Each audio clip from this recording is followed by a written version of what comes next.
You are listening to the Sitrep podcast, your source for everything related to historical wargaming. Whether you are looking for the latest wargaming news, reviews, painting tutorials, or playthroughs, you will hear about it right here. So grab your favorite beverage or brush and let's hit it. Hello, everybody. This is Bill from the Sitrep podcast, and you are joining us for the next exciting episode of the show.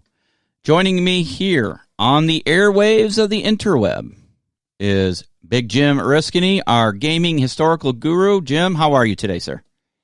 Hello, everybody. Not doing too bad. Excellent. And you survived Elsa, did you? I kind of missed this, but mostly yes. Yeah, awesome. And then here in the Midwest, joining me is Marty. How are you, sir? Good morning. I am doing well, and Elsa missed me too. I think we're getting the back end of it right now, but yeah. Yeah, it is. So, we're in the Chicago metro area, and it is unseasonably cool. I mean, it's probably 68 degrees on my back porch right now. Right. So, yeah. So, Chris is probably knee deep, head deep, neck deep in computer land, doing whatever those computer people do. He just texted me back and is going to join us momentarily. All right. Well, he will be a late addition to the show. All right. So, as tradition here on the podcast, we start off with, a quick catch up by everybody, since this is an every other week show, just kind of getting, what are you doing for your hobbying, gaming over the past 2 weeks? And Marty, we'll start with you, sir. All right. So I have been working away on my little Afghan National Police. I'm almost done with them. I got, what do I got left to do? I just got to do some highlights, and I think I got to finish some of the weapons. So that's like 15 little dudes that I've been working on at 28 mil. So I'm pretty excited. I'll be able to add those to my boards shortly. And since the last podcast, I ordered from our friend Chris Wong's company. I was order number one. Thank you very much.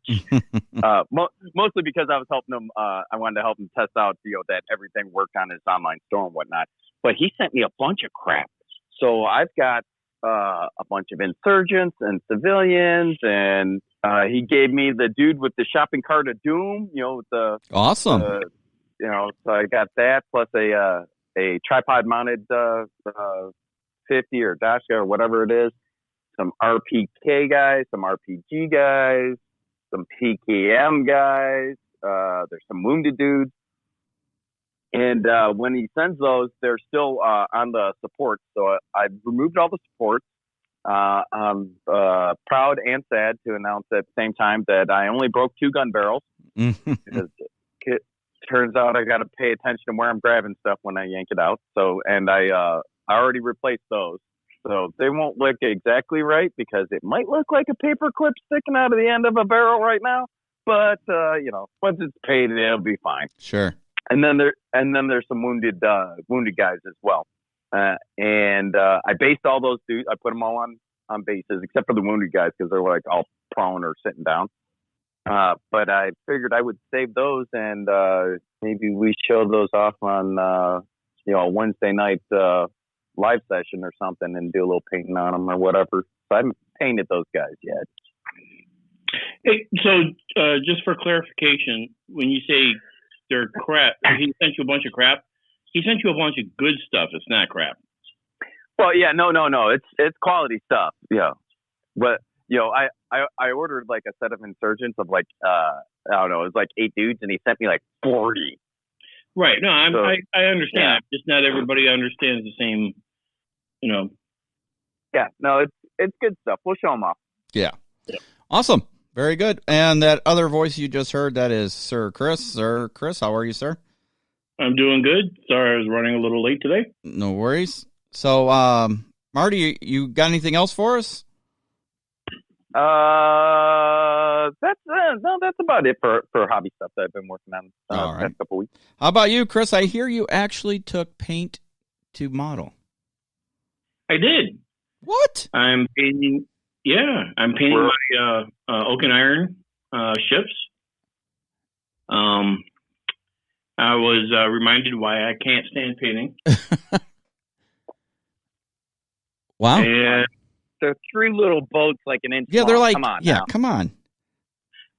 No, it's first off, it's 9 ships. Yeah. Yes, that some of them are an inch long, some of them are 3-4 inches long. But it's just, I don't have the skill set to paint. Trying to get you possess paints and a paintbrush. Get after it. It's not just that. Well, Chris, I am just very proud that you put paint on a miniature. Thank you. Well done. Well done. All right. It doesn't matter how good you are as long as you do it and you have fun doing it, And wait. So wait. You said I have to have fun doing it? Well, that's usually how it goes. Fun. I'd rather be at work, believe it or not. All right, there's something wrong with you. We're gonna miss you, Chris. Yep. Yeah. And moving on to the man himself, our historical guru, who's getting ready for another big campaign in the Falkland Islands, as I understand it. Jim, how are you, sir? And what's going on? Alrighty. So, things have been pretty busy as of late. We've started off with some 20 millimeter gaming and sort of miniature rehab for My American Revolution in 20 millimeter or 1:72. Mm-hmm. Those miniatures are in kind of bad shape in a lot of places. So we recently put out a video for July 4th where we looked over, trying to get these miniatures back in, serviceable condition, explaining how the rules worked, and then explaining, actually going through a couple turns, of actual tabletop play. Right. So that's used up quite a bit of time. My dining room table is still that same table. I'm going to go ahead and finish that game at my earliest possibility and or convenience. We may go ahead and film the rest of that game. But if you're interested in seeing how it's going so far, that video has been up on our channel now for about a week. Yeah, it's a really good video. Yeah, really nice. Oh, cool. Thanks. We've also had a couple episodes of Arab-Israeli Wars with our friend Piotr, where we did the tank clash at Bir Gifgafa on, I think it's 2nd November 1956. This is the second big Arab-Israeli war. The first one, of course, was Israel's War of Independence in 48. And then this is like the first, the two countries are now set up, Egypt and Israel, and they're actually, throwing down with their own armies for the first time. Because in 1948, both countries were sort of emerging out from under the British Empire. Mm-hmm. The British were just pulling out. We had the Balfour Declaration and, all that stuff like that. So that only really kicks off really in 48. It's definitely a big war, but it's not really a battlefield kind of a war. 56 was the first big. Egypt and Israel now have their own armies, such as they were at the time. I mean, they were, both countries were really just kind of starting out as their own independent powers. Right. This was just the biggest tank battle of that war. A lot of people like to, think about, Patton's war or what might have happened if the Western Allies and the Soviets had really immediately thrown down in Europe after the end of World War II, which was, of course, a ludicrous impossibility, but some people still like to imagine it or whatever. You don't really have to imagine it. You can put T-34s and Su-100s up against Shermans instantly, and you can do it, in a real-life historical context. You just have to go to the Sinai to do it. Mm-hmm. So those two videos are up. Piotr and I Piotr has also been helping me with playtesting the new Valor and Victory Stalingrad scenario pack that is being developed for Matrix / Yobo War Games / Slytherin. I'm not entirely sure of how those partners all kind of interrelate or whatever. But this is the same game, Bill, that you and I took a first look at in Normandy. So a second wave of that is coming out. I think the schedule is later this year, near the end of this year. Maybe it might go into the beginning of 2021. I'm not sure about that. And part of the DLC for that game is going to, at least the plan is at the moment. Everything here is just the plan. I don't want to, put anybody on the spot. Mm-hmm. But the plan is that there will be a 12-game Stalingrad campaign, scenarios designed by myself to be released along with that package for the Eastern Front. So Part 2 or Wave 2, Release 2 is going to include the rest of the rules that aren't really in there at the moment.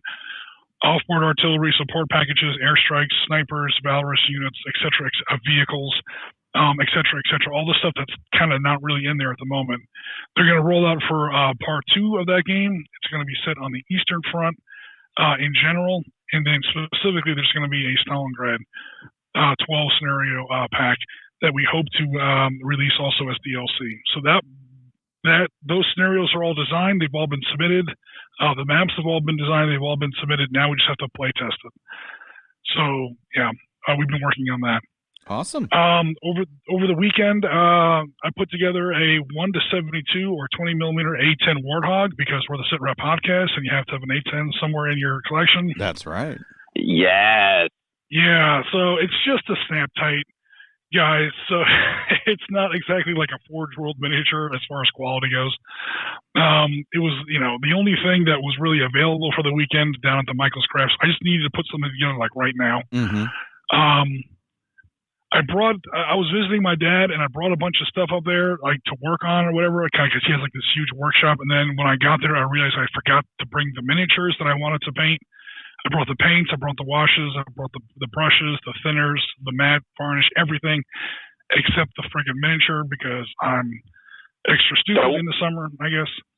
So I was like, I got to build something. I brought all this stuff with. So we just went to the nearest Michael's Craft store, and I was like, what do they have that I could possibly use? And most of my miniatures, my modern miniatures, are in 20 mil. So they had a 1:72, which is close enough to 20 mil, A10 Warthog. So I brought it home, opened it up, realized it was a repack. Some poor 8-year-old kid had apparently, gotten it, put it together a little bit, given up on it. They just shoved what was in the box back into the box. Oh, you're kidding. And put it back on the shelf. Yeah, so it became more of a miniature rescue mission, as far as, or a model kit rescue mission. Mm-hmm. I did shoot video for it. I haven't really reviewed it yet. I don't know if there's going to be a video release about the build and paint of that A10. We have raw footage. I just don't know if it's that good.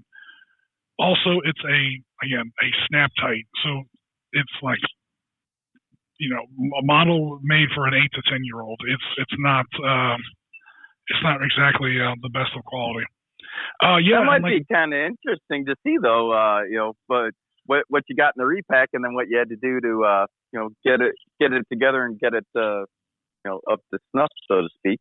Well, for people who might not be aware, a snap tight is a model like literally made for kids. Like if you have a kid and you think he might be into hobby, or he or she might be into miniatures or hobby or building models, you buy him a snap tight. It doesn't need glue. It doesn't need paint. And the decals are literal, like, sticker book stickers. They're not even stickers, they're really bad. So it's all put together, it's all painted, it's all kind of, refurbished. I used some putty to sort of fill in some of the gaps. I did give it a paint job, obviously. It looks better than any level 2 snap tight model has the right to look. I just don't, it's tabletop ready. If you would ever put a friggin' A10 Warthog in a 20 millimeter game, good God. That was really for me. You better be up against like a friggin' brigade's worth of insurgents, man, because yeah, but who knows? Again, it was just something that I had to build like that weekend. It's put together. It's okay, but I don't know if it's like 100%. It's tabletop ready. It's not going to win any awards, to be sure.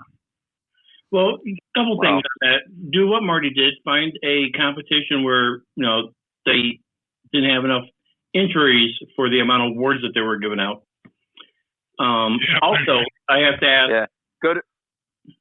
Go to a sci-fi convention that has a military history category. Yeah, they have 4 I was awards to give. literally the only entrant in the division. There you go. They have a gold, a silver, and a bronze, and only 2 people have entered, so you're gonna definitely win something. Although to my defense, I did get 3rd overall, so I did actually compete against some other folks there, and these were just tabletop ready models. They were my toys that I play with. I had no intention of entering them until I got there, and one of the guys that I was playing Dust with was like, "Hey, those are pretty good. You should put those in the painting contest." I was gonna say, which miniature was this that won the award? So it was some Dust Marines that the armor isn't right, obviously, but it was a 50 cal team. So nice. The 50 was historically correct, Mm-hmm. and then and it was based pretty nice and whatnot, and I painted it up to a good tabletop standard. But I mean, that's all it was. I mean, when I built those were some of the first models I had put together, and I hadn't planned on making this any kind of competition piece. And there were still some seam lines that were showing, and I didn't gap fill everything. I didn't go 100% on it. It certainly wasn't a try hard effort. I'm like, hey, I want to do this, so I did, and then like I said, I have to be playing it, and guys like, there's nobody that entered in the military category over here. Maybe you should put those in there. So they accepted it. And see that Marines win even when they're not trying to win. That's Oh, Lord. And yeah, we've been building some Air Wars C-21 stuff. Now we've done the Falklands on SitRep, before, Mm-hmm. way back in the day. In fact, so far back in the day, the reason I kind of feel comfortable running at least Falklands sort of games, or Falklands related games again, is we ran it so far back in the history of SitRep that this was before we were sort of simul streaming or restreaming our content on Twitch out onto other platforms.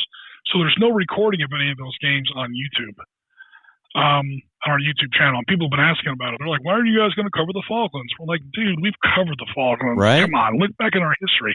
Scroll. Oh my God, it's not there. Okay, sorry, we'll run some Falkland games again.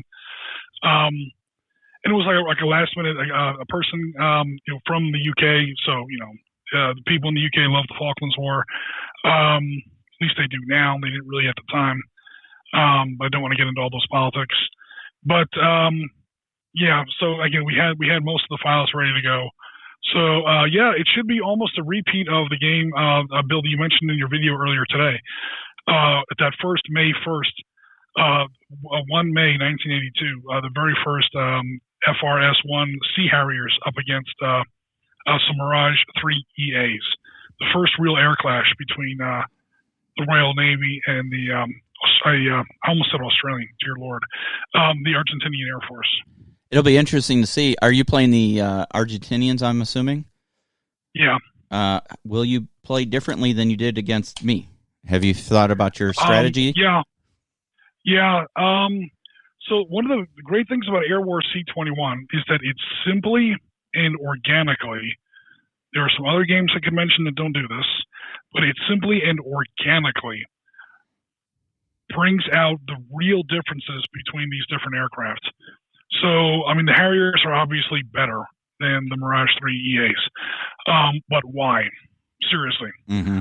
The Mirage is faster. Carriers are heavier armament load, a hell of a lot faster. The Argentinian pilots in 1982 actually had some combat experience. There was the Civil War going on at the time in which air power was used extensively. British didn't have a lick of actual combat experience. Why? Why were the Harriers so much better than the they were outnumbered 10-1. Those two carriers, I say carriers in air quotes, HMS Hermes, HMS Invincible, carried at most 25 aircraft between them. And they were up against 200-plus combat aircraft of the Argentinian Navy and Air Force. So outnumbered 10-1, they pretty much swept the skies of the Argentinian air power and didn't lose a single Harrier through the course of the entire war, either the Army GRS version or GF1 version, either the Army version or the Royal Air Force version, I should say, or the or the Navy, FRS-1. Not a single Harrier was lost in air-to-air combat. They lost 2 to ground fire and 2 to accidents.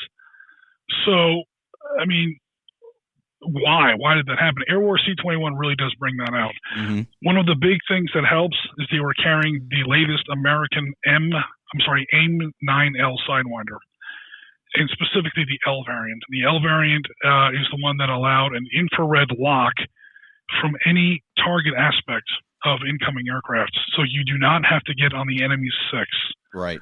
before you can lock onto his engine heat, which at the time was a really big deal. Even nowadays, most infrared missiles, there's semi-active radar homing missiles, which you can lock on from any angle, but they're not terribly accurate. Those big, Sparrows, the big AMRAAMs, stuff like that. I mean, the AMRAAMs are pretty good nowadays, but that's like 30 years later. At the time, semi-active radar homing missiles weren't that accurate. The trade-off was they were much longer ranged, and you could fire them at the enemy planes while they were still vectoring toward you. Mm-hmm. It wasn't very accurate, and anytime you launch a missile when the plane is coming at you, there's all this deflection stuff, and it's really hard. Sidewinders are deadly accurate, even back then. But up until you get to the L variant, you have to get behind the enemy, get on the 6, and only then can the missile see the engine exhaust enough to where you can get a lock and engage. Right. The AIM-9L was not like that, and that comes out in the game. It's a tiny little footnote. It's a little asterisk. Oh, by the way, kind of thing. It's not like this gigantic, again, I won't mention other game companies, but most companies have these huge special rules that, oh, by the way, you're using this, so you get a plus 20 to your die roll, and because we think those planes are awesome, we're going to make those planes awesome artificially with this big, clunky, sort of straitjacket, top-down special rule that you only have if you bought the special book. Oh, by the way, here's the website to buy all our new books. Thank you for all your money. That stuff annoys me. At that point, you're not playing the game. The game is playing you. You only have access to certain rules if you bought certain books. And it's just, who's going to sit on the toilet and read the rule book 17 times and literally have the whole thing dog-eared with little, But here, these kind of games, again, this is why I play Air War C-21 along with the other games that I enjoy. The game allows the player to reach that tactical insight first. Mm-hmm. You'll sit there and you'll play and you'll be like, hey, this is a little thing. And after 2 or 3 games, you kind of realize this is an advantage I have. And I can do this and I can play this. And it also forces the enemy player or the opposing player to develop counter tactics. So this is a very long-winded way of getting around to your question, how am I going to play? I'm going to try to vector in from multiple angles. I'm going to try to vector in from 2 sides. So that no matter which way the Harriers jump, my other element, basically I'm going to have 2 pair instead of putting all my 4 planes in one big group. I'm going to have them in 2 pair, almost like a German Schwarm back in the Battle of Britain. And that way, whichever way the Harriers vector, at least 2 of my Mirages should have an easier time getting behind them. Because once my Mirages can get behind them, then I have infrared missiles, and my infrared missiles can lock on from behind. Right. That's the big difference. And I should knock down at least one of those Harriers. It'll be interesting to see. Knock on wood. We'll see what happens. It's a great game. Which side is getting the A-10? A-10. I don't think it's very effective in air-to-air combat. You'd be surprised. You can not against those cannons at any angle. Yeah, but you have to get within a certain distance. However, you Google image, I do see a lot of A-10s carrying that double rack of AIM-9L Sidewinders. Yep. And again, to your point, the Harrier's not a fighter. I've gotten in big arguments with people on YouTube, mostly from the UK, who swear up and down that the Harrier is some kind of friggin' air superiority fighter. No, it's a ground support weapon. No, it's not. It's a ground pounder. It's a ground pounder just like the A-10. Yep. They use it as a fighter all day long. Yeah, they used it as a fighter because it had these certain missiles on them, right? Which at the time were the new hotness. America pretty much emptied the NATO warehouses and sent them all down to the British, which refutes another thing I always hear from the British: why didn't America help in the Falklands War? Well, there's all kinds of geostrategic considerations, and oh, by the way, we did help. There's a reason your Air Force won that battle, and there's a reason your Navy had a place to stage its Navy, the leasing of the islands on the Ascension Island and all that stuff like that. Also, would it really have done much good for us to make all bunch of enemies in Latin America in the early 80s when we were fighting Colombia. We're getting ready to invade Panama. We're up against El Salvador is still hot. Guatemala's falling apart. And, of course, our boy, I think his name was Daniel Ortega in Nicaragua. We had our plate full in Latin America, and we needed all the friends we can get. Right. The last thing we needed to do was to piss a bunch of people off. Yeah, well, and you hang those missiles off of A-10s and the Harriers for the same reason, for their self-defense. Yeah, absolutely. That's really what it's about. They're not meant to be an attack aircraft, not air-to-air attack. Right. That's something to give them some standoff and boogie if they need to. Now, in the Falklands, I mean, this is where the obviously, I mean, the record speaks for itself. The performance of the Army and especially the Navy FRS-1 Sea Harriers was, I mean, when you up against 10-1 and you suffer a basically 100-0 kill ratio doing a job you weren't designed to do, man, that's friggin' awesome, man. So we're not trying to take anything away from, especially the Royal Navy. It's just, well, it's a testament to the armament in this case. Testament to the armament and to the the tenacity of the pilots. And again, back to Chris's point, the A-10. I mean, I'm not going to send it out to intentionally tangle with MiG-29s or the new Sukhoi, whatever the hell it is, Sukhoi 35s or the JN-20, whatever the Chinese are flying around nowadays. But if they get vectored to a target, and the F-35s or the F-16s or the F-15s let one get by, the A-10's going to be able to defend itself with surprising ability. It's not going to do it with the guns, because by the time it gets close enough to that guns, it's going to have about 5 of those accurate anti-tank or anti-aircraft missiles up its ass. But it's got those sidewinders, and the sidewinders can attack from any angle. So it doesn't have to dogfight with a far superior dogfight aircraft. Yeah. Well, now you could also do what Marty did, which is put every known missile and bomb onto your A-10. It's got I might have added. Yeah. Well, and so the model that I have, I put the full loadout. When I say full loadout, it's like you can have it set up as this package. You can have it set up as this other package. You can set it up as an electronic attack. I put them all of it on there. So the instructions had options. So the instructions had options A, B, C, D, E, and Marty's response was yes, please. All of the. I hung all of the above off of it. There you go. I'm not sure it can physically fly. Yeah, it's one hell of a ground-based aircraft, but when we say ground-based, we really mean ground-based. Yeah, because as it turns out, I can't even get it to stay on the flight stand. You probably can't get it off the runway. It better come off its orbit, so when it comes into land, it's going to shatter its landing gear. Right? There's no reason to bring ammo back. Yeah, there really isn't. All right. We know what the British did during the Falklands War. They had loaded dice. They had to. It's called the M9L Sidewinder. Yeah, I was going to say, I believe we just discussed what that die was, too. Yeah. These are air-to-air. For ground attack, obviously the British did very well, but again, they had the exact aircraft to do that. And being a VTOL aircraft, the Harrier can get down to some absurdly low stall speeds, which makes for pretty accurate bombing.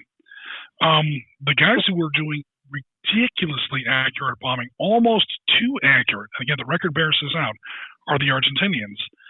The Argentinians were not the best dogfighters, the Argentinian pilots, but I tell you what, they were in the middle of a long ongoing civil war, where rebels were way up in those Argentinian mountains, and these little Pumanca and I probably didn't get the name right on that one. Those little twin propeller ground attack aircraft that they had, A4 Skyhawks, stuff like that. They would get lower than a snake belly in the mud, man, and they would drop these bombs right in the pickle barrel.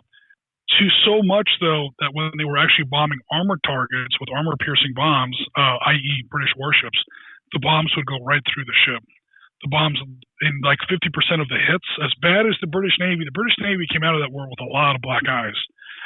And as bad as it was, Most of the Exocet versus HMS Sheffield gets all the credit.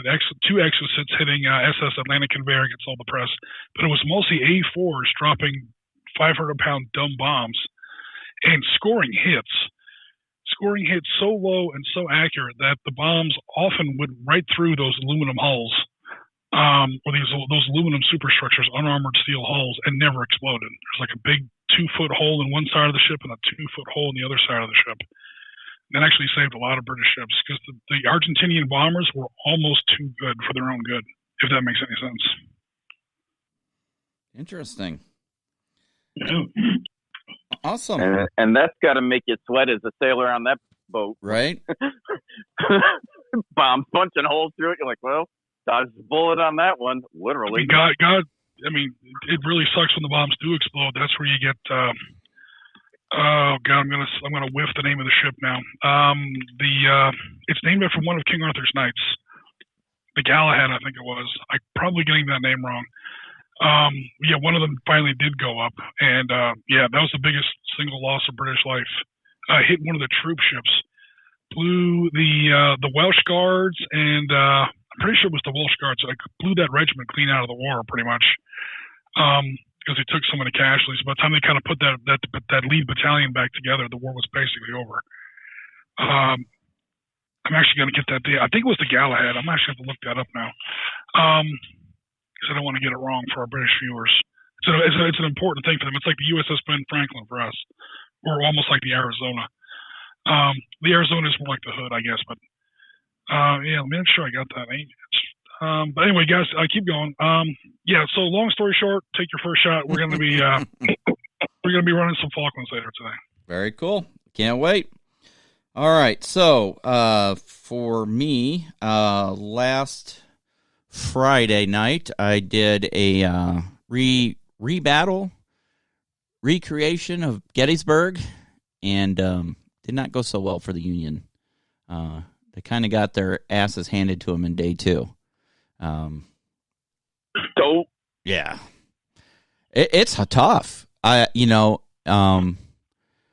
on a video game, obviously there's going to be some differences. Simulation. It's not really a video game. It's really a simulation. It's at the general level. And Jim said I did pretty well day 1 historically. Day 2 was, I could not keep the units cohesive enough.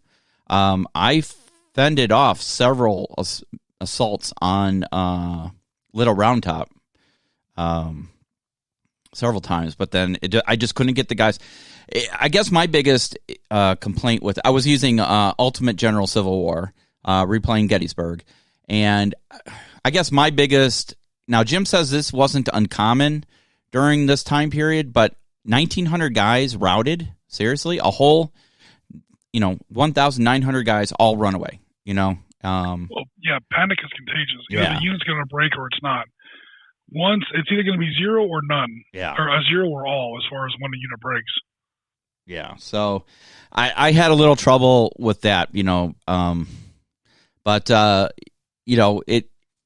But what really struck home outside of the command and control aspect of it is, obviously you have no radios, no, anything. It's, messenger to messenger, right?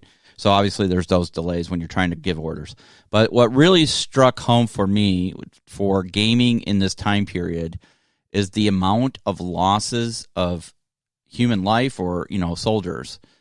I'm just watching my battalions and, brigades, the numbers just... rolling over as they get their losses on both sides. It's just, it's very humbling. So if you haven't seen that video, check it out. It's up there on all our channels. Also, I'm working on a 30-minute speed painting video. I'm going to paint a battalion of Union troops in 30 minutes from prime to finish from the epic battles. So that's, going to do that as an upcoming video. And then I'm working on another video. It's going to be the Battle of the Scales. I'm going to take North Hag rule set, and I'm going to play it at 3 mil, 6 mil, 10 mil, 15 mil, and 28 mil to see which one is the best scale to play it in. So we know it's designed for 10 mil. You're going to play North Egg in 28? Yeah. Clean your driveway off. Well, don't worry. You're playing with me, by the way. It's going to take a cast of something. Well, we're not going to play like a big full-on battle. We're just going to take like a troop, okay? Or a squadron in the British Army. And we're just going to do it at 3 mil, 6 mil, 10, 15, 28, and see how it goes. So, yeah, we're going to give it a shot. So, I went ahead and just checked just to kind of cover my own ass. Yeah, it's RFA Sir Galahad, not HMS. RFA is some kind of different. It's like almost like the Merchant Marine. It's like in the United States Navy. Like okay, it's you still call it USS, but it's not really. It's not really part of the Navy. It's part of the Merchant Marine or something like that. But the name was Sir Galahad. It was the Round Table class landing ships. They're all named after Knights of the Round Table or whatever. And yeah, Sir Galahad was the one that got clobbered the hardest, and that was rough. So that's what happens when an A4 Skyhawk, sadly an American-built plane, was dropping American-made 500-pound bombs right in the middle of that ship, and started a fire that it was mostly fire that killed a lot of people. The ship ended up not even sinking. They towed it out to sea after the war and made a national gravesite out of it. But going back to what you were talking about, Ultimate General Civil War Edition, I'm not familiar with that game, but I was watching you play it quite intently. Yeah. I don't know a lot about the Civil War. I'm conversant in the Civil War, but I do know Gettysburg pretty well. Kill Angels is probably one of my favorite military novels ever written. And I'm sitting there watching it going, okay, I'm going to see how close this game follows history. If it follows close to history on that first day, watch that road that comes down out of the northeast. That's going to be Ewell's Second Corps. It's going to come at about 12 p.m. So, I mean, you were fighting lead 2 divisions first, Heath's division, later Heath, and I think it was Pettigrew division of AP Hill's Third Corps. That's the first battle that starts off against Buford's cavalry. And I'm like, Bill, watch your rear right. Yeah, you were telling me, watch this, watch that, and here they come. It's coming, and then right on time, I was like, bam! There's Ewell's First Corps, or Ewell's Second Corps, the first division of his Second Corps. I said, oh yeah. So the game really does pay attention to historical detail. I wasn't 100% sure about the victory conditions. It made you. I was asking you to hold McPherson's Ridge, Seminary Ridge, Oak Hill. The Union held none of that stuff on the first day. The only thing they managed to hold, and this was mostly due to confusion in Confederate orders, was that northern shoulder of Cemetery Ridge. They lost the railroad cut. They lost Gettysburg Town. So it felt like you really got the hell beat out of you on day one, but it was almost a perfect historical result. Where you wound up was almost exactly where the Union wound up at the end of day one. Mm-hmm. I'm just not sure about the victory conditions, because the victory conditions were asking you to hold all these other places that the Union never had a chance to hold. I didn't really see, enough of the game. I've only seen one session of it. But as far as like whether or not units break or not, the Union military, or the Union Army, the Federal Army, Army of the Potomac, in that period of the war, or that period in general, had a very different way of raising and maintaining regiments, and thereby brigades, and thereby divisions in those days than they do today. So a unit would be raised, mostly a regiment, like from a certain part of the state, and it would be like 1,000 guys. A regiment back then was 1,000, and they would put that together, and then they would sign like 2-year papers, or maybe 3-year papers, or even 1-year papers at the beginning of the war. They didn't know how long it was going to last, right? And that was it. That unit would get whittled down, and it would not take any more. It would not get replacements like you see in Vietnam or World War II. It would just get chopped down until the standing strength of the regiment could be as low as 100 guys, and they would never reinforce it. And all they would do instead was raise more regiments. Mm-hmm. So these big units where you're seeing like 1,900 guys break and run at once, because those unit numbers are so high, that's almost by default a brand new Green Regiment or brigade. So you were probably seeing very large route numbers at once, just for that very reason. That actually does make sense.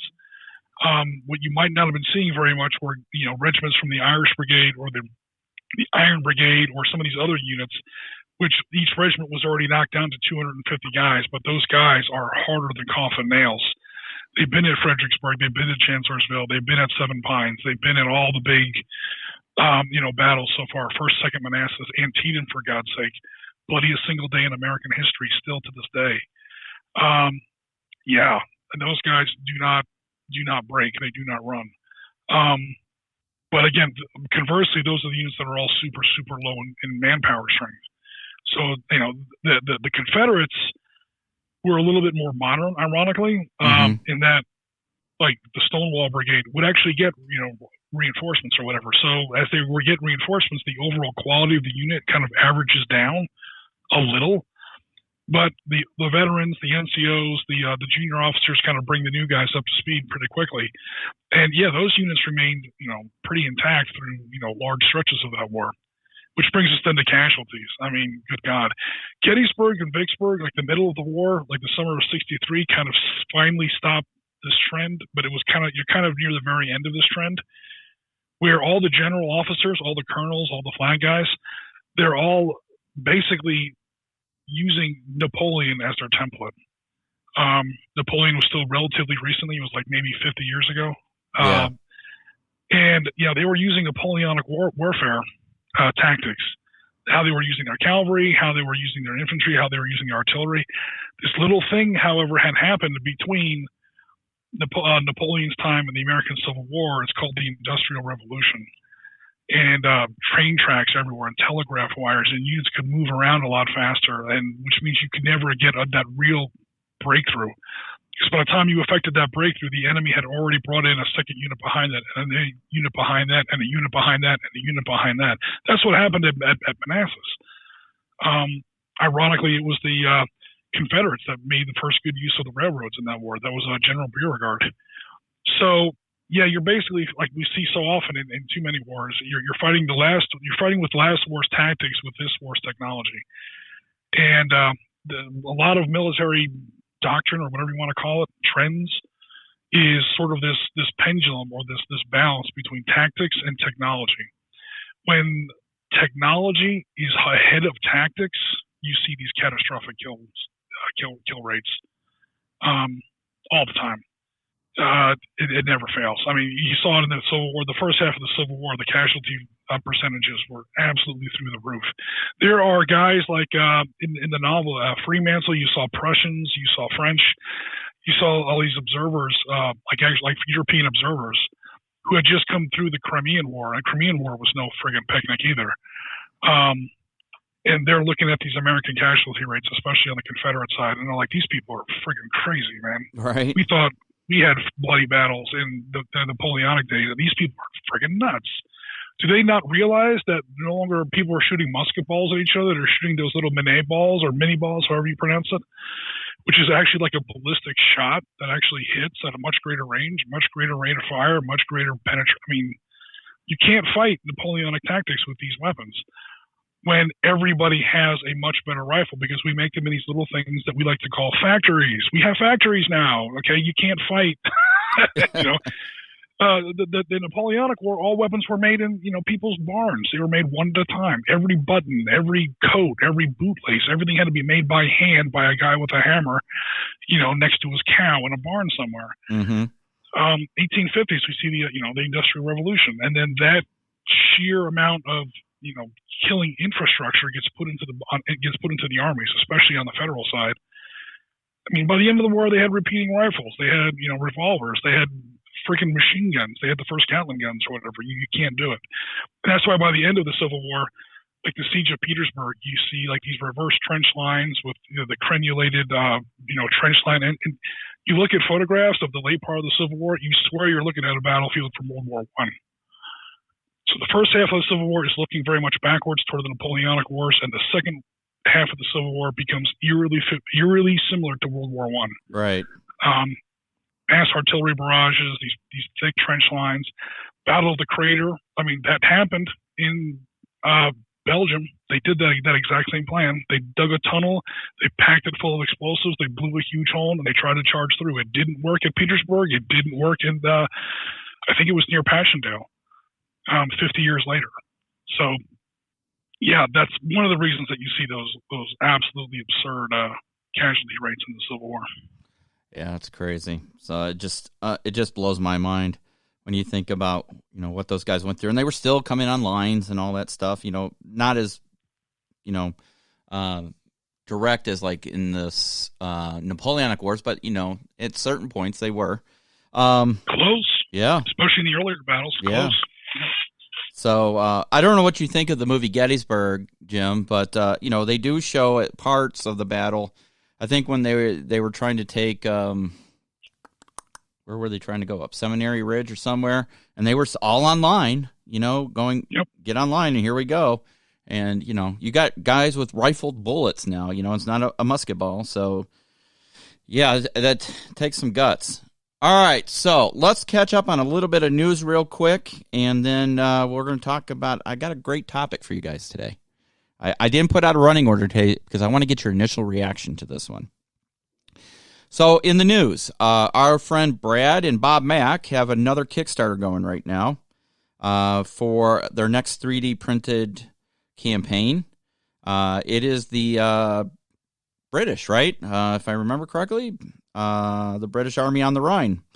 So they have created a new Kickstarter campaign for that, and it is going right now. So I think I will back that. You know what I found out? As I go sidetrack here in the news, I got a lot of 3D printed stuff I have yet to even really open and try. So I really got to work on that. But yeah, they got a really nice 3D printed campaign going on for British Army on the Rhine. They've got, I'm pulling it up here as we speak. And let's see why my Kickstarter page keeps coming up in French. I have no idea. It's really weird. Anyways, let me look at the models here. Oops. Hey, Marty, you're going to tell me how you did that to them. That's funny.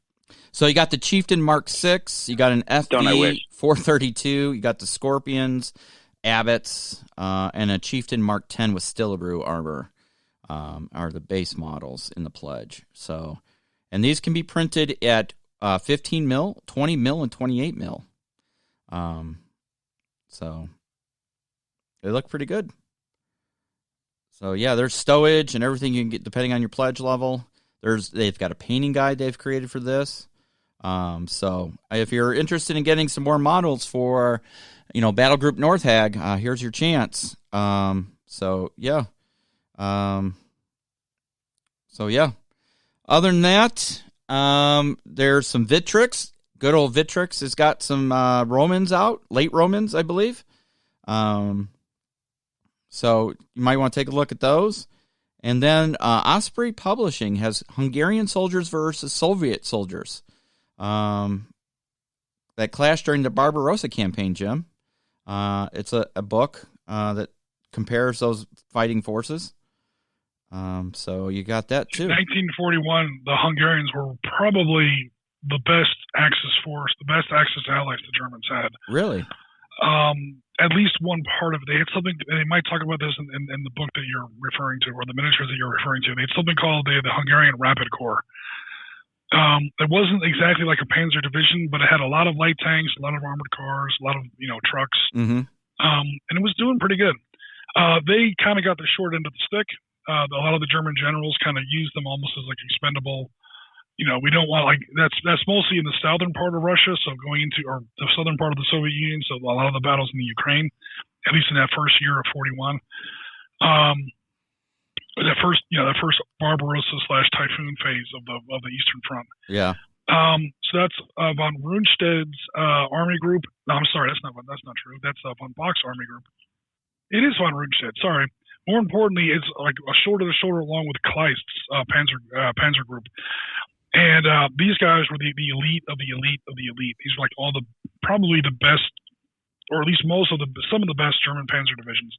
And the Germans did not want to throw these guys, under the bus if they could possibly help it. So there are a couple examples where they send in the Hungarian Fast Corps to kind of trip all the Soviet defenses. They kind of send them in first. and then once, almost like reconnaissance by combat, and then once the Soviets had kind of revealed themselves, launched all their counterattacks, revealed all their positions, burned through their first big stocks of ammunition and supplies, then the Germans would go in from the other side and outflank them and, hit them from the side or the rear. And that Hungarian Rapid Corps got chewed up down to a nub really fast. So it's interesting and accurate that they kind of put them in there in the 41 campaign, because by the time you get to the 42 campaign, I mean, the Hungarian army is still obviously in Russia through that pretty much the rest of the war, at least until late 44. But they after the summer and fall of 41, at least the Hungarian Rapid Corps, that there wasn't a whole lot left of them.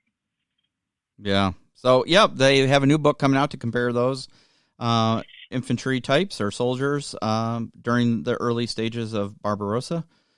So if you're looking for some good historical reference material, there is another great title from Osprey Publishing.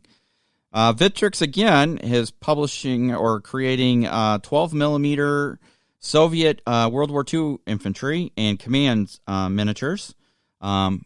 I think just in time for Battle Group Stalingrad is coming out here shortly as well. So I know pre-orders are going up for that campaign supplement for the Battle Group game, which is a recommend from Jim. So you might want to take a look at those renders as they come out. And then, of course, our friends over at Empress Miniatures are still producing Arvin miniatures for Vietnam, looking really good. And they actually based a couple of them off of real-life photos, combat photos. So, I mean, very historically accurate. Looks really good. There's an RTO here, looking really good. And then, last but not least, Rubicon Models is producing some more high-quality plastic kits. They're showing off 2 different sprues this week, both for the M151A1, or what we commonly call the Jeep. There's the standard Jeep, just a standard, transport. And then the classic Jeep with the M40-106 recoilless rifle. So if you've ever seen pictures of the Jeep with that big old gun on the back of it, the gun's longer than the Jeep. Always sexy. So, that's out there too.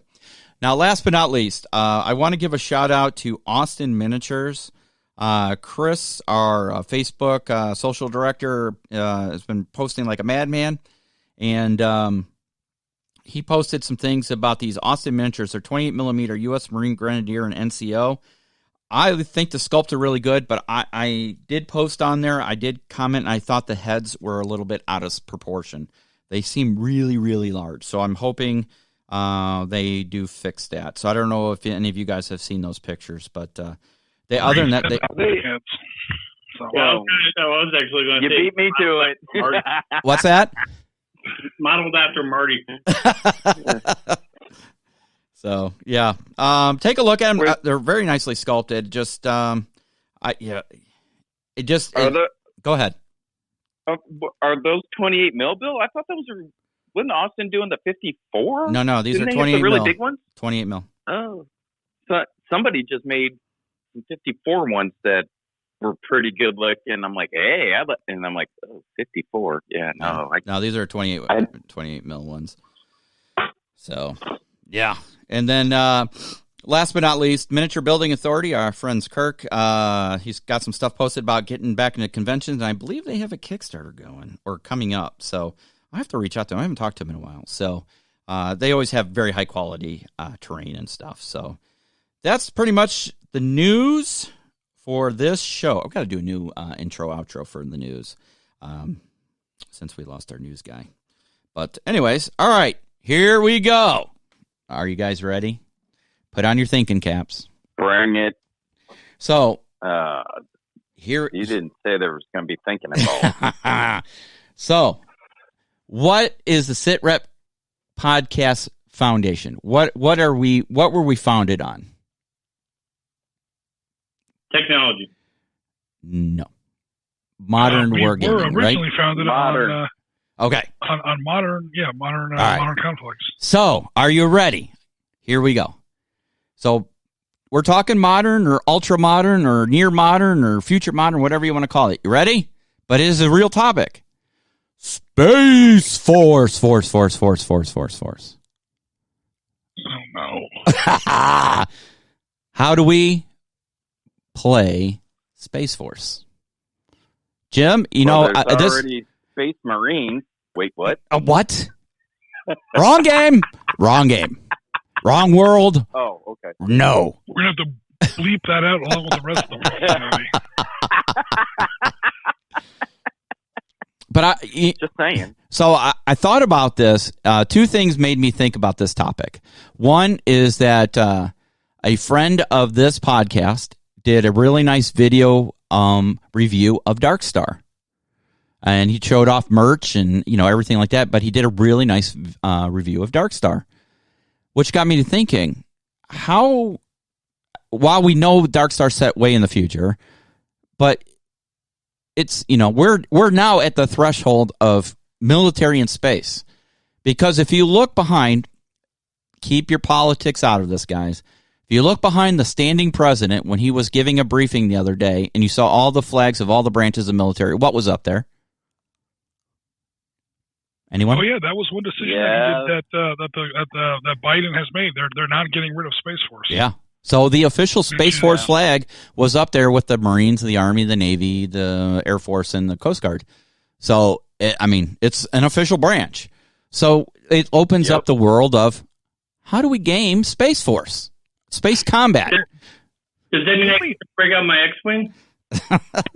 The only issue, again, I'll definitely keep the politics out, but the only issue I had, and what I mean keep the politics out of it, I disagreed with the idea of founding the Space Force, and I disagree with the current administration that we're keeping it. So I disagree with both, left and right as far as the politics of it go. Right. Do we need more capability in space? I mean, jokes about Darkstar and 40K and all that stuff are fine, and but as far as like what's actually going on in space right now, absolutely, we already have a Space Force. It's called the United States Air Force. Mm-hmm. They've been in space since the 60s. And when you create a new branch of the service, now you have a new seat on the Joint Chiefs. Now you have a new government department. You have an extra $1 trillion in every 10 years, kind of going out just to maintain the fact that this is a new Space Force for really no additional capability. Keep it within an existing force, and there you would have it. Now does more money I don't think the Department of Defense needs more money. I think the money that goes into the Department of Defense needs to be much better organized because there's a lot of waste in there. A lot of defense contractors' kids are going to college on our dime and things like that. Oh, come on. No. So more money needs to go to our capabilities in space, but that should be more tightly organized appropriation going into the Air Force. But that's just. How would we game it? Well, it depends on like our era. Like what do we mean when we're talking about military capability in space right now? We're talking about mostly surveillance satellites. Mm-hmm. There are all kinds of treaties that are preventing us from weaponizing space, as far as actually putting missiles into or particle beams or whatever the hell, rail guns. By the way, the Navy's finally canceled that boondoggle railgun experiment. Thank God. Chris and I were actually just talking about that, and like, I wonder how dead that really is. That's sitting in, some shed in Raytheon, and dudes are going out there to work on it on their lunch hour or something. On their lunch hour, right? It's been superseded. It took so long in development. The Navy has better missiles that can do the job 10 times better than a railgun does. Is railgun technology gone for good? No, because sooner or later you're going to need to put that kind of stuff on a satellite, or a missile that can do the same thing on a satellite that draws a line of sight. So space combat's got a whole bunch of stuff to it. The lines of sight and relativistic light delay, sensor delay. You see a lot of this stuff in The Expanse. If you get into that show, which I finally watched, people were literally hounding me across the internet. You got to watch the Expanse because Darkstar. No, Darkstar is something like The Expanse, but anyway. Yeah, we're talking about surveillance satellites and then counter surveillance. The idea that maybe you can shoot down another satellite with a satellite, that's not really required. The F-15 has been able to carry the ASAT missile since the late 70s. It's the F-15 can fly just high enough to where it can launch this missile that then goes the rest of the way up into low orbit. You guys got to remember, you guys probably know this, but our audience got to remember, most of what we consider space, where most of the satellites are, where the space shuttle used to fly, where the International Space Station is really low altitude. I almost wouldn't call it space at all. It's right on that border between, not that there really is a border, but it's right in that area where it's the very, very upper limits of Earth's atmosphere, and then just beyond it. Very, very low weapons altitude. Can totally reach that. Yeah. Well, speaking of that, with history today, Richard Branson and his crew got to space and landed. Yeah, he did his launch today. Space plane. Yep. Oh, really? Okay, cool. Yep. Okay, awesome. I understand that's the reality of what's going on today, but let's take the hypotheticals and the what ifs. See, before we get into the hypothetical, Bill, I want to make a counterpoint to the thing about we should keep it in the Air Force.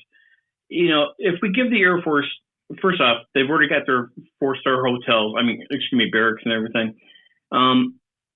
Right now, they don't want to support the ground pounders as it is. You give them outer space, we're lucky to see them on Earth. You know what I mean? They've had outer space since the 70s, though. Or the 60s, really. But they also share that. That's kind of under NASA, and that's shared amongst the different forces. It's just the Air Force doesn't do a good job with their money and maintaining a balance of what their responsibilities are. Right? I would agree with that. At least halfway. The Air Force, we were talking about the A-10 before. The A-10 would have been deader than fried chicken by 1985 if it hadn't been for... Yeah, they've tried to kill it a half dozen times. Yeah, because they don't want it. They don't want to, or at least the generals don't. The pilots love the A-10, but the generals, they used to call it the fighter mafia, at least in the 80s. I don't know if they still call it now. But most of the generals that were running the Air Force at those times were former fighter pilots. And then this big turkey called the Warthog, or the Thunderbolt 2, if you want to get technical, comes along. They're like, we don't want that. We're not supposed to be flying around in the mud, supporting ground pounders. That's why you guys have the Apache. And the Air Force doesn't control the Apache squadrons. That's strictly Army. And then they get into this whole tugging match about, well, you guys can support yourselves with the Apache. Look at how many billions of dollars, you guys get for the Apache or whatever. Why are we bothering to support ground missions when our mission is to keep the Red Air Force off your ass? So, we want more. Yeah, the Air Force wastes a lot of money. Hello, F-22 Raptor. What the hell has that thing ever fought besides friggin' Decepticons? Come on, man. That's what the JSF 35 is for, which isn't, $1.7 trillion in development, but everyone can use it. The British get to have a Navy again, a real Navy, a blue water strike aircraft carrier, fixed wing, air superiority, supersonic Navy again. Because of the Queen Elizabeth, I think it's Queen Elizabeth and the Prince of Wales. We basically have 2 more carriers in our fleet now because we're all part of NATO and we're all friends. But that's 2 less either Nimitz or Gerald Ford class carriers we have to deploy to the North Atlantic now to keep the Russians bottled up in the Barents, because we basically gave them the planes they need so that their carriers will work. There's no other fighter plane that can fly off of those 2 British carriers. Right. A little bit of a tangent there, but the JSF 35 is supposed to be the next big thing. Why, again, we'll keep the politics out of it, but Obama shut down the F-22 Raptor, correct decision. Trump brought it back, the wrong decision. And I haven't heard that they're going to cancel it again. I've seen the F-22 fly at air shows. It's very impressive. It's very pretty. You can do all kinds of fun little tricks. Hooray, hooray. But, dude, that's what the JSF-35 is for. Take that money out of the F-22 and put it into increased, space capability. Will we eventually need what I've called it in some fiction I used to write, United States Aerospace Corps, or United States, Aerospace Force, or something like that, where you're actually into space now? Yeah, we'll get there eventually, but do we need it now? I don't think we need it yet. Maybe in that hypothetical stage Bill's trying to get us to. Yeah. Well, but to your point, Jim, with if we are going to need that in the future, we have to start developing it now because that's how our technology works. Like the technology has been building under the aegis of the Air Force. Yeah. Will the Air Force eventually lose that? Absolutely.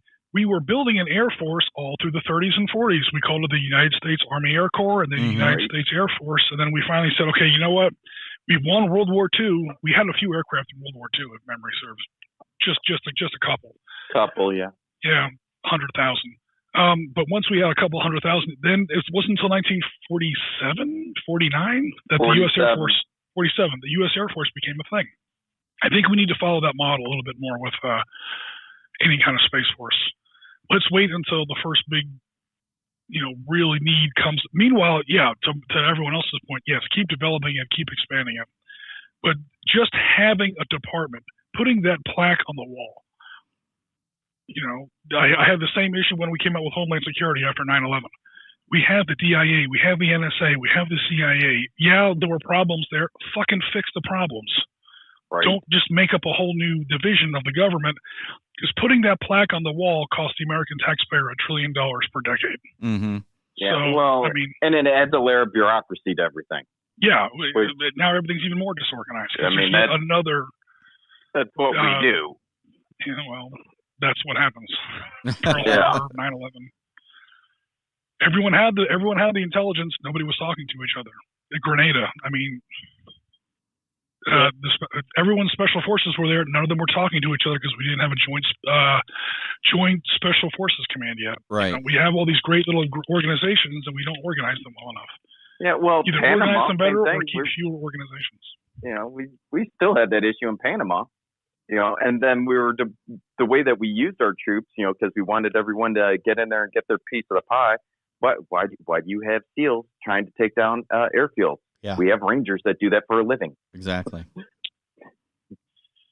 But this is going way back in the history, like before Oriskany was Oriskany. This is way back.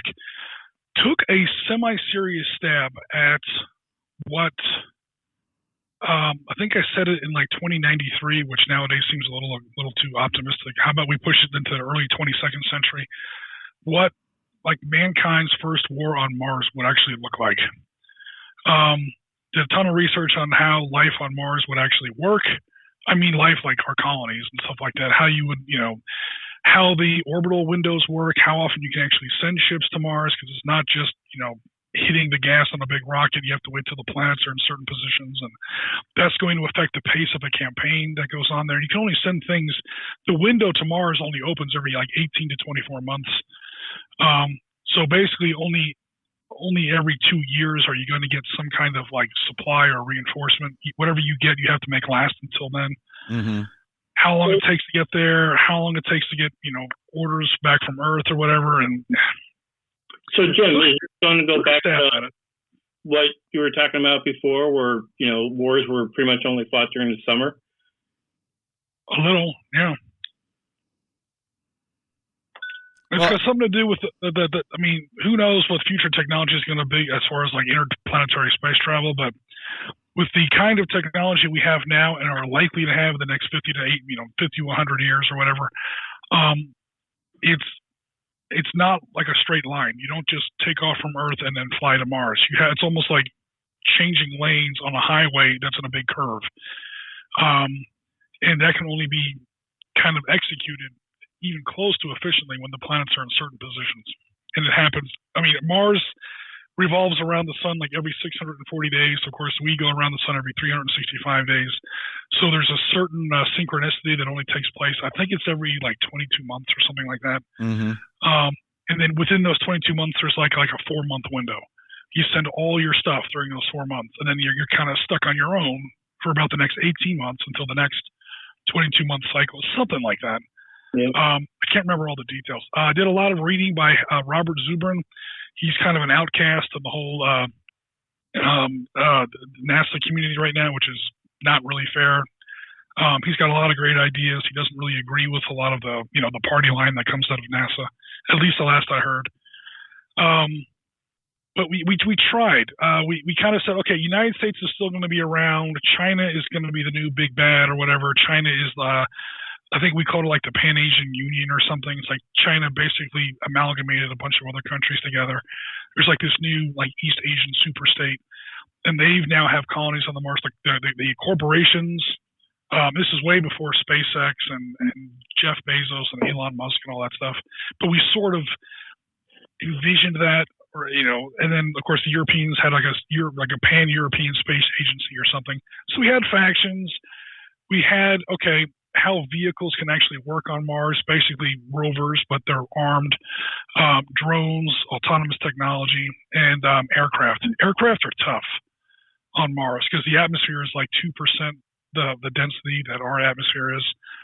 Infantry combat is almost non-existent because, the conditions on Mars are not, you can't just walk out and fight in a trench on Mars like you can here on Earth. I'd have to definitely take another look at it, but we've taken a stab at it. And it wasn't like Star Wars with lightsabers and Jedi. It was almost like the kind of stuff you might see in The Expanse nowadays. Like there's a semi-realistic look on what it might actually sort of be like. Well, with the way things are going today, I almost wonder if like government response and their actions would dictate the fact that and if you bills are out there, is there going to be like a territorial battle? And that's when the government. Hey, Marty, you're breaking up. We can't hear a word you're saying. Sorry, buddy, you're coming in broken and stupid. Over. Damn it. I think I caught enough of what he was saying to sort of, correct me if this isn't what you were saying, but there's going to be certain stages of colonization and the warfare that comes with colonization. And the pattern that most people tend to guess, history tends to repeat itself. So if we look at like the colonization of the New World from Europe as sort of an example, there's going to be the colonial warfare period. This is when you had British colonies, French, Dutch, Portuguese, Spanish colonies, mostly in the Caribbean, and those colonies would fight each other. When the big nations back in Europe didn't want to have a huge war on their own countries or whatever, with all the collateral damage that comes with that, they would have these little small wars off in the colonies. You're on your own. There is very little in way of support from home. The level of autonomy in your command is through the roof, because just like nowadays, or just like with interplanetary or God forbid interstellar sort of colonization, you're not going to be able to get a message very quickly. You're going to have to make your own decisions. Just like back then, it took 2 months to get every teacup, every bullet, everything had to be brought in from God knows where. Mm-hmm. You had to be self-reliant. And a lot of the wars would be based this is another thing that Zubrin would bring up is, never mind, okay, we're going to have a tank of gas on our rocket. We're going to spend half the tank of gas to get to Mars and save the other half of the tank of gas to get back home again. Hell no. That's absolutely not how it's going to work. Any civilian, military, warfare, peace, industrial, it doesn't matter. Any kind of colonization that's going to happen on really the moon or especially Mars is going to be dependent on what you can make there yourself. Fortunately, there are certain kind of fuels that you can make on Mars based on the chemistry that's already there. It's actually pretty simple, or it sounds pretty simple. No one's actually built the technology yet, but it's like 6th grade chemistry. It's not that big a deal. You just have to, spend some money at it. But the pattern was you're going to have that period, and then you're eventually going to have the period that you kind of see, again, I keep mentioning The Expanse, where the colonies become strong enough, self-reliant enough, where they say, hey, mother country, how about you push it somewhere where the sun don't shine? We're now going to be our own power. There's going to be a big revolutionary war sort of thing, and now you have we see in The Expanse, we have a Martian congressional republic or whatever. And now that whole dynamic of how the wars are going to work are going to be very different. It's going to be Earth versus Mars, as opposed to American colonies on Mars versus European colonies on Mars versus Chinese colonies on Mars versus corporate colonies on Mars fighting each other over Earth-based bullshit or whatever. We're going to go through that period, and then we're going to go to, a different period, maybe another 100 years down the road. So we're talking about like early 23rd century now, where it's, the colonies have become big enough where now the colonies are now their own thing, and now it really becomes an interplanetary model. I mean, we're way down the road now. Yeah. But again, just going by what's happened before in history, that tends to be the model. Yeah. Well, a couple of things on all this stuff. I don't disagree with you, Jim. One of the things you're talking about, the technology, look how far technology has come in the last 100 years, right? And we don't know. There could be something that is invented, 10, 15 years from now that can really make a difference in a lot of that stuff. With the Space Force, whether you believe in the UFOs, you don't, it's kind of weird that all the countries were, changed their tune on, there's nothing, to, well, there's something about that. It's almost like, I don't know, like I wouldn't be surprised if some other world docked here next month and we already knew about it. Well, if that's the case, the game's already over. Yeah, in order for any, not surprise me anymore. In order for, this is way off topic now, but if any actual other, number one, no, it's not. But just a flight of fancy for a second.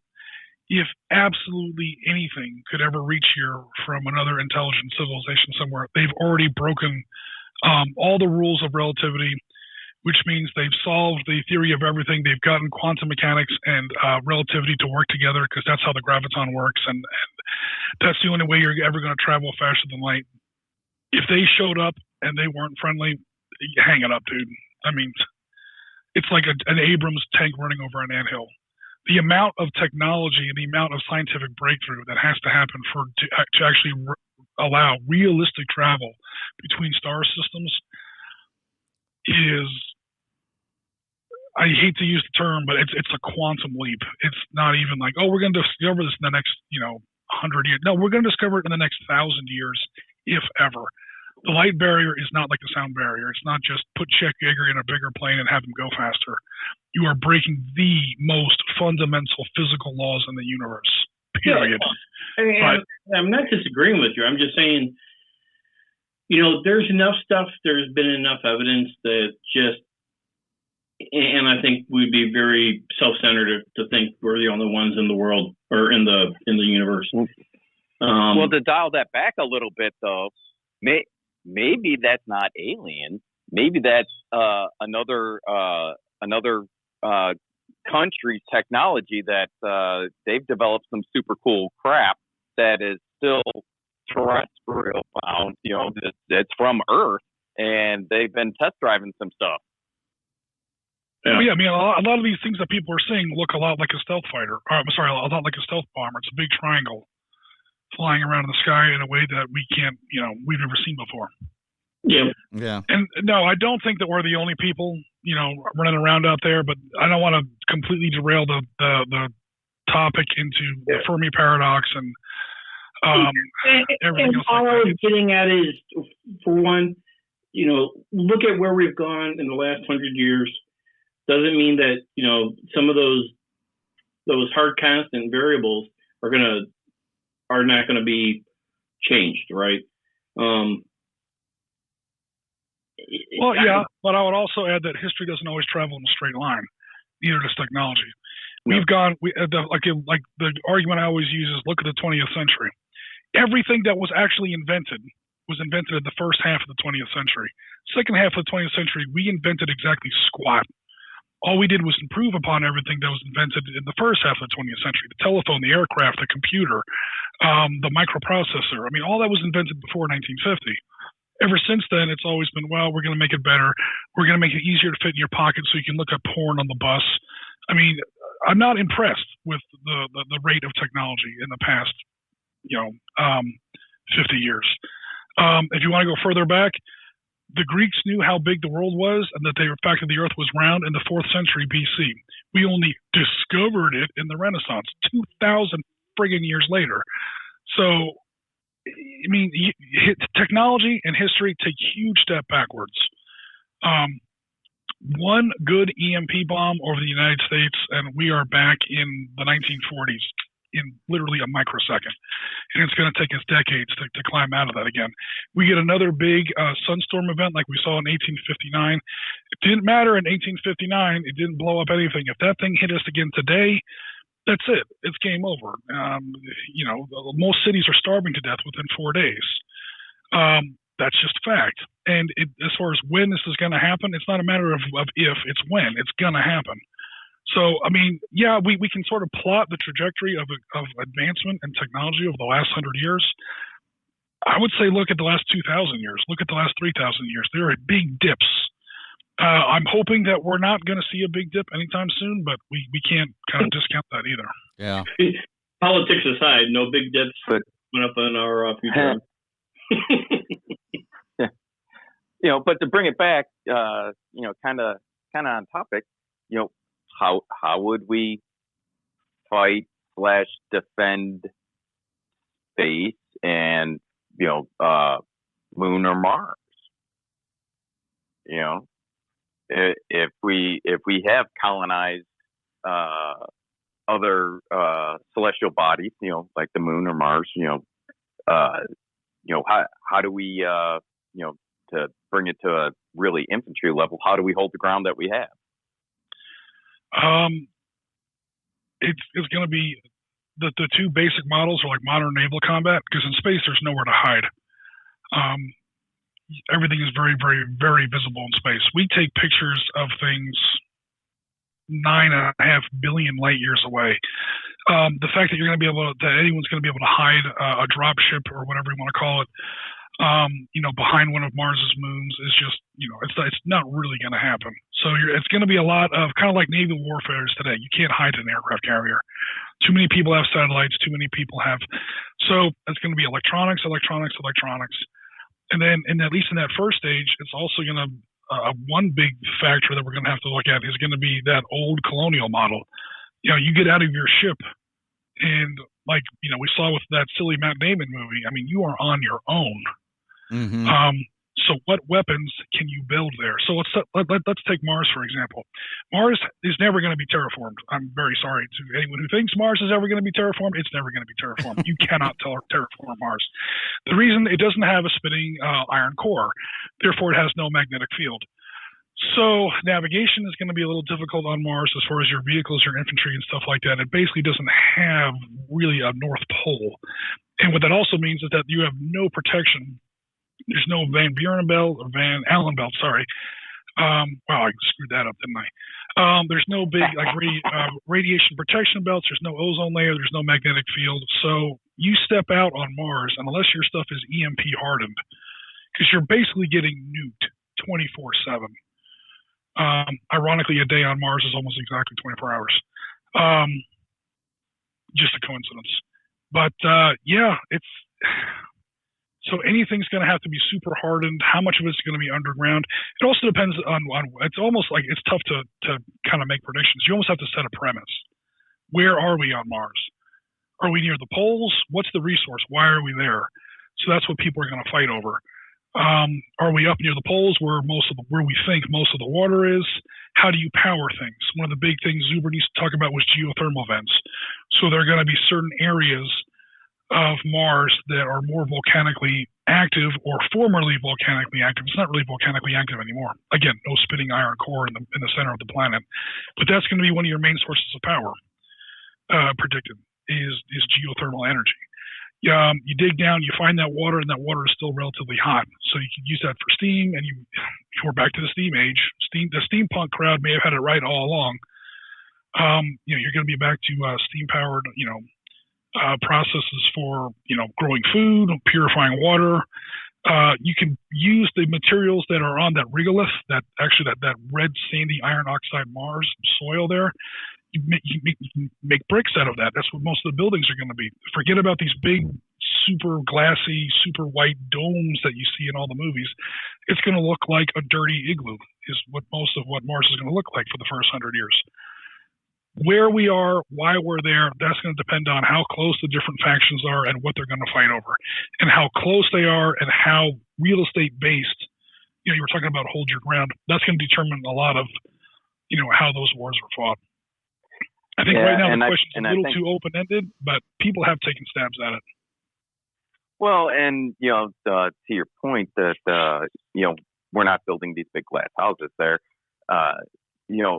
It also, I think, the military objective, if you will, do you want to take over that place or do you want to destroy it? Because that is two vastly different operations. Mm-hmm. Because if you want to take over that, then you don't want to destroy it. You want to do as minimal damage as possible, and that gets to be a tricky thing because it's really easy to blow shit up.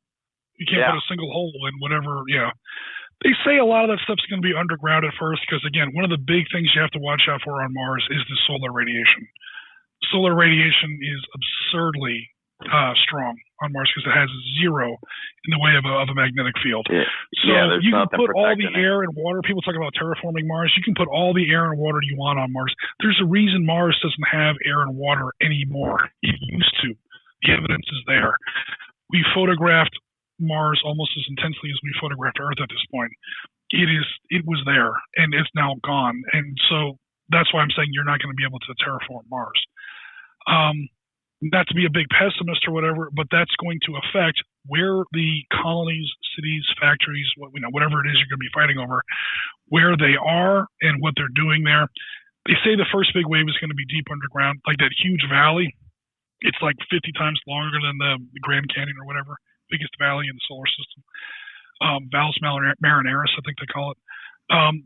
Tunneling into the walls of that, doming over certain parts of that. But again, the dome isn't really going to help you, depending on where materials technology goes in the future. Right. That definitely could change in the next 10, 20, 50, 100 years. Whatever you build is going to have to deal with that massive amounts of solar radiation. Well, Jim, you're from Florida. You guys have all that tint for your car windows down there? Yeah, we spend all day indoors. I haven't been outside my house in like 4 days. Man, I'm serious. I'm going to finally have to take the trash out after this podcast. I'm going to be like, oh God, the sun. Trust me, in Florida, who the tourists in Florida are. The people actually on the beach and coming in from the beach, they're all burnt red. Yeah, Those are the tourists. Yep. The people who live here are the pale people sitting under the an air conditioned building saying, hey, welcome to skin cancer. The rest of us are inside. That's why when I was down in the Keys, I was wondering why everybody was wearing those, long sleeve fishing shirts, the really thin. I don't know if it's nylon or whatever it is. I'm like, why are you wearing this? And then I was out for a few days and I totally understood. So, and I picked up myself some shirts because you learn real quick. Yeah, the sun is a thing down here. I mean, I'm sure people who live in Arizona are probably laughing at us right now, but. Yeah. All right, guys. So there you go. Some food for thought. How do we play Space Force in modern wargaming? What, Chris? I say we start with X-Wing. Boo. That's not modern warfare. You just want to play. You just want to play X-Wing because they're already painted. Yes. No. Nailed it. No. And I already have them. Yes. No. They're not cheap. In the future. It's a long, long time ago. I would like to see Dark Star brought closer. What would be, Jim, what generation would you say the ships are in Dark Star? You have first generation like the Enterprise, I'm as an air carrier, the first Enterprise from World War II. Then you got up to the Nimitz class and the Eisenhower class, and what's the most recent class? Dark Star has a very specific history written into its backstory that makes it almost more like space opera than science fiction. So number one, no aliens. Right. Because no aliens. Because Fermi paradox, because Great Filter, because all these the Drake equation has been disproven decades ago. No aliens. I'm not saying they're not out there, just we'll never see them. So hang it up. Number one. Number two, we want to fast and light travel. So I don't know. I'm kind of getting off the topic here. The game was written first, and then the premise was built after the game, which is actually opposite. Which is why most science fiction games are garbage, or at least very, very badly flawed. Because most science fiction games, not all, there are some big ones I could mention that don't fall into this trap. Most science fiction games are based on a pre-existing IP. Movies, TV shows, comic books, something like that. Yeah. And that premise was built to be a fun TV show, movie, comic book, or whatever. Then you try to build a game around that, and it doesn't work because things like warp drive in Star Trek, or the Force in Star Wars, or the wave motion gun in Space Battleship Yamato are just way too powerful, and it blows up the system. Yeah. Darkstar was written in reverse. We came up with the game first, and then the premise came afterwards. And the premise was built specifically to aim history toward, or the future, whatever you want to call it, the history of the universe toward that specific thing. So there are certain kinds of technology, like you're trying to draw a line from like World War II USS Enterprise CV6 to USS Oriskany DSGN 797. It's not really going to work because there are some huge left and right turns in the history that are done to make the game fun. Sure. If you actually took what was going on today and you pushed it forward in a straight line, you said we kind of just assumed that everything was kind of keep projecting the way it is. There's never going to be a battle in space. I mean, ever. At least not between people. It's all going to be robotics. It's all going to be drones. Right. The problem is nobody who plays war games wants to play a fucking robot. Oh, no, Jim. Robotech. What? Robotech. No. Nobody wants to play a robot. I mean, come on. People want to play, people. So we had to do certain things with AI technology. We had to do certain things with aerospace technology. Yeah. Of course, we had to break the light barrier. We had to explain why Germany and Russia, when they decide to go to war, they go to war at Procyon instead of in Poland, like they have for the last 1,000 years. Sure. Why are they sending starships out to Sirius to have a war? So there's all this explanation, and a lot of it's kind of, I don't want to say ham-fisted, but yeah. It has to be to kind of explain why the game is taking place. Sure. Okay, so back to the question. What generation was that? Oh, geez. It would be way... Well, the way technology works in Darkstar, very, very briefly, they finally had to, again, get that unifying theory, that theory that kind of glues together quantum mechanics and relativity. That's the only way you're going to have anything like an Alcubierre drive. If you've done any reading on what Dr. Miguel Alcubierre has done as far as developing an actual workable faster-than-light drive, they've pretty much found the graviton and thereby the anti-graviton, so they can, manipulate space-time to basically create what we would almost call a warp drive. No. Thousands of years in the future. We haven't said it 500 years in the future. We're way too optimistic.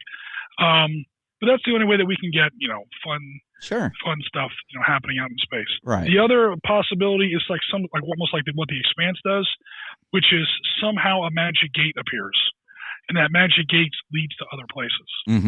That has some incredibly advantageous things for wargaming in space, because that definitely gives you something to fight over. I mean, holy crap. If there was like a warp gate kind of a network or whatever, those junctions where the warp gates meet are going to be the only thing worth fighting over.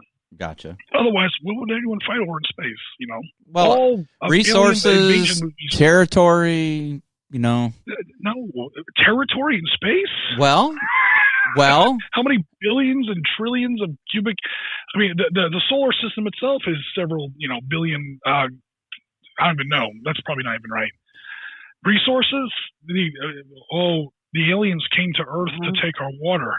They went right past Europa that has like 15 times more water than Earth does, or they went right past, the gas giant clouds of Jupiter that have billions of times more water than Earth has ever had. I mean, the idea of fighting over resources in space it doesn't work.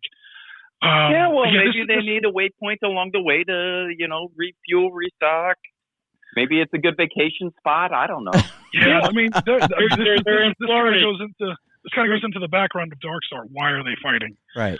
Again, I want to take the whole let's but you got to look at it this way, Jim. You're talking about the human race. They have fought over dumber things, you know. I'm going to post the promo video for Darkstar. The Darkstar video that actually gets people to play or whatever starts off with these grand space vistas, and he's like, the stars, the last place we haven't destroyed. There should be room enough for everyone. Plenty to share, new worlds to explore. There should be room enough to everybody. Cut to a slide of Space Battleship Yamato, but that's just not our way. We are who we are. We just can't help ourselves. I'll post that video. Yeah, please. I mean, it's literally just, we're fighting because we're people. That's why there's no aliens, because I don't want the human race united. It's just going to be pissant, the usual. And I'm not the only person to do this. Way before I did, God knows, Serenity and Firefly did this. There are no aliens in that verse. It's just people fighting over the usual bullshit. Right. BattleTech, holy crap. The IP that was 40K before 40K was a glimmer in, GW's eye. No aliens, just people went out there. They had their shit together. They had basically like the Star Trek Federation thing, and it lasted for about 100 years, and then it just fell apart because we are who we are. Yeah. Yep. All right, guys. So for everybody out there, there's food for thought. How would you game Space Force? Or, would it be satellite combat where you're using satellite for intelligence for some kind of ground combat that, we're actually kind of doing now? Would it be linked into some kind of AI, weapons here on the planet? Would it be the Chinese and the Americans trying to take over the moon? Granted, we're talking far out, hypothetical situations. Things like that. So tell us how you would play Space Force, since Space Force is now a reality, and they're still trying to figure out their mission, because as Jim has so eloquently stated, right now it's satellites, it's more intelligence gathering and counterintelligence than anything else at this point, because of several treaties, as he said, that, we can't put weapons in space, hence Star Wars back in the Reagan era. It doesn't mean nobody's doing it, but right. We're not claiming we've done it, but come on. Seriously? You think, there aren't satellites from many different countries not up there that don't have some type of defensive or offensive capability? I think that would be naive of us to think that. So, but what are the rules? It doesn't say any weapon. It gets into specifics. I believe it's you cannot have some kind of rocket missile systems from space. No offensive capabilities. Right. So, yeah. But even having a satellite, being able to pilot into another satellite. Well, I mean, you could do that with any satellite that you have control over. They can already do that. Yeah. So. And we need to stop doing it because there's enough, I don't know if you guys have ever read any articles about this, there's enough space debris in low Earth orbit. We are within, to use an expression my dad uses, a frog's hair split three ways. We are very, very close to sealing ourselves on Earth forever. Yeah. Because it's getting to the point where we can't put anything else in orbit. There's that much crap floating around up there. Yep.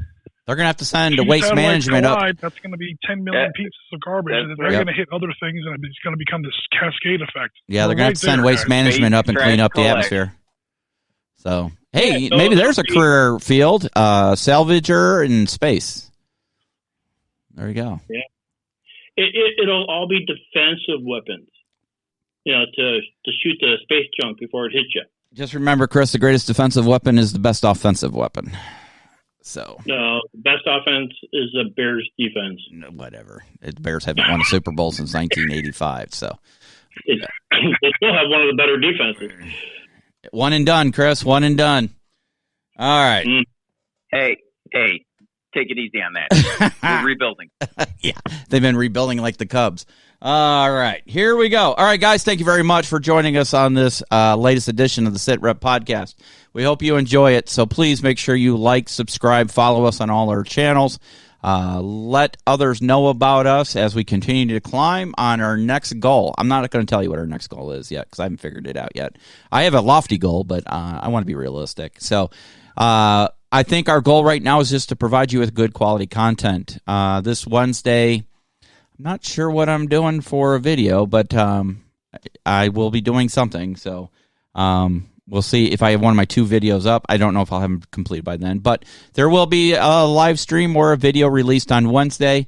And then, of course, every Sunday we have live gaming. I am also working on a quote-unquote movie based upon DCS Supercarrier. Going to do some air-to-air combat with some air-to-ground combat. So you're going to see some Warthog action. So just keep that in mind. All right, guys. So for the rest of the team, we want to say thank you very much. Have a happy time gaming. Get your minis on the table.